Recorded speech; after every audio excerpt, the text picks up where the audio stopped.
Alright guys, Kremp again today. Hope you're doing well and enjoying your day so far. The Los Angeles Thieves drama continues with Nadeshot's team going down to FaZe in an unexpected fashion. It's got to be said going into the weekends. Nadeshot was not at all happy at the way that Thieves and seemingly Scrappy were approaching their practice over the last few weeks. Nadeshot called them out publicly and continued to do so behind the scenes, but Scrappy seemingly not very happy with his boss's take on the situation. Not only going to Nadeshot and making his thoughts clear before Nadeshot then shut that down, but even going to Dashy on stream last night and discussing his perspective on why Nadeshot has no idea what he's talking about. Is this the way that an OpTic player would talk to Hex? Unlikely. Does Scrappy need to get humbled? There's lots of discussion on that over the last 24 hours. Will Nadeshot be confident based on this situation that his team is actually giving their all to become the best version of themselves and justify all the money that Nadeshot has spent to make this happen? Very much on Twitter, your thoughts in the comments below. Hit the like button if you enjoy. Subscribe if you're new as always. I would greatly appreciate it. First of all, Illy last night, he was actually kind of cooking, right? So there was some Chals going down. I think they played for a K, then they played for like 2.5K or 1.5K maybe, and then they played for like 2.5, 3K, and I think Illy won all his money back in the end. But yeah, Illy, Dashy, Neptune, and Paul, Shotzzy, Skyz, Scrap, and 04. So, you know, good to see Scrappy's getting involved. He's grinding a bit more, right? Maybe Nadeshot's words on stop playing Rocket League. Actually, let's start cooking up some action in the Call of Duty world. And look, it's not like Scrappy isn't playing COD. We'll get to Scrap's perspective on that in a second, but it was still kind of controversial. And some of the other 8 demons. Nice to see Neptune in there as well. I think a player who, of course, is right now on that Omit team with Fellow and those guys. A player that was in the Pro League before, the Florida days, had a brief stint on the Subliners. That didn't really go to plan. But a player that when he was first coming into the league around kind of like the Cold War days, Halo kids, pretty exciting talent. And he had some good moments over the next couple of years, really. Clearly a player with a high ceiling, but in the end, not a player who, right now at least, is in the Call of Duty League. That may change in due course. There was a bit of drama last night as well on the cheating side, as seemingly is always the case. So this was the EU like Pup Cup round 11 going on here, and at 5-5 we get this moment. So I'm just going to slow this down even more than the original. You know what? Let's just play it full speed. Then I'll slow it down a bit more. So here's Baz, and well, Niall is going across in the background, and he, you know, tries to pepper him up through the wall basically. So let's go back to that again. I'll put it in even slower motion and see what you guys think about this, right? Because to me, yes, he sees the guy cross over and he puts some shots through the wall, and some of those shots are pretty much right on the money. But I will say, if this was like an aimbot, I would expect it to be a little bit more locky. I know that these first couple of shots do appear to like hit the guy, but the aim being this shaky doesn't really imply to me that it's guaranteed cheat. I also think that it's not unreasonable to suggest that he saw this first guy, and as he was shooting, he put a couple more bullets through the wall, saw the second guy, tracked him for a couple of shots, and then, you know, stopped shooting. To me, personally, I know that some people are looking at this and saying it's so blatant. I don't see anything like super clear cuts here that this guy's obviously hacking. But okay, a bit of a suspicious clip. Obviously, as and for the rotation says, I'll let you guys be the judge on this one. And well, then things got kind of controversial because then, you know, Ant was in the Discord talking about the admins, you know, talking with the admins about this, and then they banned him from the Discord. And then they went on to actually say this, and you know, basically said you'll never receive support when you're disrespecting everyone else. And they talk about the process and all this. So yeah, as he goes on to say, bit of drama as always. Somebody's cheating, potentially, maybe they're not. Somebody says, hey, are we doing anything about it? They say they're investigating it. The rotation's been banned from the Discord. So quality COD drama as always. Few interesting clips going down last night. We're just going to dive straight into the Scrappy stuff. This was in some of the Pro 8s that we saw. Scrappy with a very nice 1v3 here on the Skyline, a map that of course some of the pros wanted removed from Search and Destroy. If the pros had their way, that's probably what they would have done. But yeah, in the end, not how it went. And Scrappy closes out a nice little 1 versus 3 here with the final kill onto Paul X in the end. But we've got to talk about how things have gone with Thieves over the last few days, because they were the favourites coming into this Minor 1 tournament. Okay, it's a single elimination online tournament. They played FaZe in their only game that they played, and they lost to FaZe. But they lost to FaZe pretty comfortably in the end. They lost the control. To be honest, it was a very similar story to what happened with FaZe up against the Ravens in the grand finals. Both at a high points, relatively comfortable for FaZe. The control goes the other way. The search and destroy FaZe win as well. And Thieves were expected to win this tournament. OpTic, they've lost Preds.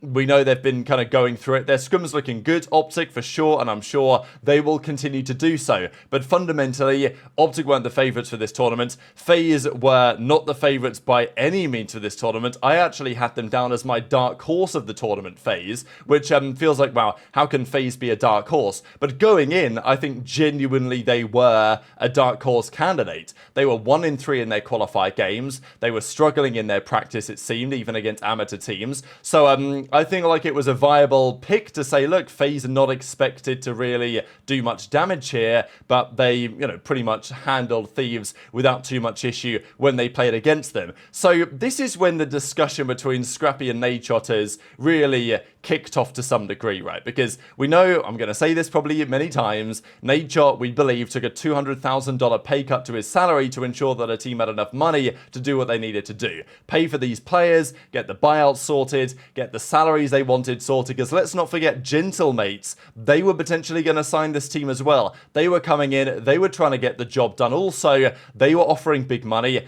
and they were offering the Thieves guys, as they are now become, to live in Texas. So Nadeshot needed to pull all the strings to get the salaries that Scrappy and HyDra needed, and the rest of the guys as well, I'd imagine, to get the place sorted in Texas so they could play out of there rather than dealing with the difficult internet situations out of LA. And to me, it does not necessarily seem like Nadeshot is getting repaid in the way that maybe he may well deserve, because this was a tweet that he made during the weekend. I don't want to see our guys log off the game until the first major. Clearly the foot was taken off the gas pedal over the break. Figure it out at Thieves. And, you know, obviously Scrappy and none of the Thieves guys are replying to this in person, but he gave his thoughts on the matter as well. So, like, Nadeshot isn't going to be too mad until things happen on LAN, but Nade knows what it's like to win. He knows what it's like to have a Los Angeles Thieves team with a mentality that actually will win. All of those guys, apart from Envoy, are now gone, so Envoy knows it as well, and Octane's still part of the organization. But when it was Envoy, Octane, Kenny, and of course Drazah, they weren't always great. They had their bad events, but they won the World Championship for Thieves, and this Thieves team this season is being formed to defeat OpTic and to defeat FaZe. And OpTic have had their dramas already this season, and FaZe, you know, they look great this weekend, but on the whole, they still nearly got 100 point cards by Miami on the first day of the tournament, and they've still looked more vulnerable in this game than they have done in a very long period of time. So, you know, this is Thieves' year to come in and say, look, we are the dominant force. Scrappy and HyDra, we look at last year, there were top 4 players in the game. Simp, Shotzzy, Scrappy, and HyDra. They were on 4 different teams. This year, 2 of them are on the same team. That should be enough on paper to me to take these guys a level above. But that, of course, is not what has happened so far. So Nadeshot talked about this. Scrappy saw his tweet. He reached out to Nadeshot in private and apparently wasn't happy about it. But Nadeshot said, look, I'm not going to have any of that. This Scrap kid, as far as Nadeshot is concerned, is a good kid.